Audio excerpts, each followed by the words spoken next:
La situation particulière de crise sanitaire que nous subissons actuellement du fait du coronavirus a conduit de nombreuses associations employeurs à cesser tout ou partie de leur activité. De ce fait, de nombreux salariés d'associations se retrouvent sans activité, confinés à leur domicile. Lorsque le télétravail est possible, l'employeur pourra recourir à cette solution. Nous proposerons une vidéo spécifique sur ce sujet. Mais lorsque le télétravail est impossible, l'association peut avoir recours au dispositif d'indemnisation du chômage partiel. Ce dispositif permet d'éviter, dans bien des cas, le licenciement des collaborateurs. Dans le contexte particulier de la pandémie de coronavirus, le gouvernement a décidé d'élargir le dispositif et de couvrir jusqu'à 70% du salaire brut du salarié, dans la limite de 4,5 fois le SMIC.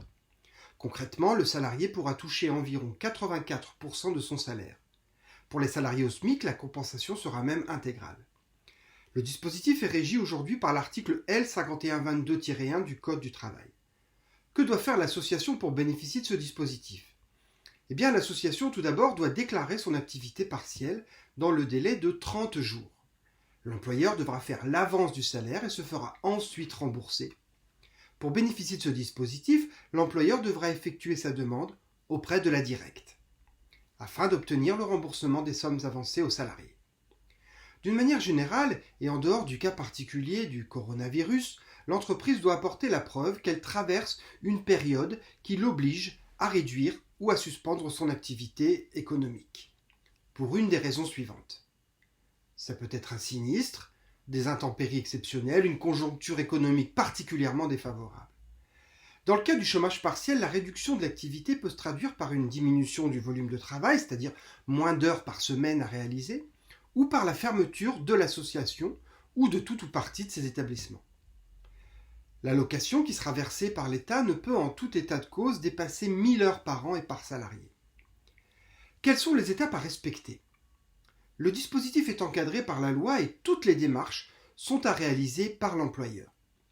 Si l'association a plus de 50 salariés, celle-ci devra impérativement consulter les instances représentatives du personnel. Si l'association a moins de 50 salariés, elle devra simplement informer les salariés de sa décision de mettre en œuvre le chômage partiel. L'association doit ensuite faire sa demande en ligne auprès de la directe du lieu d'implantation de celle-ci.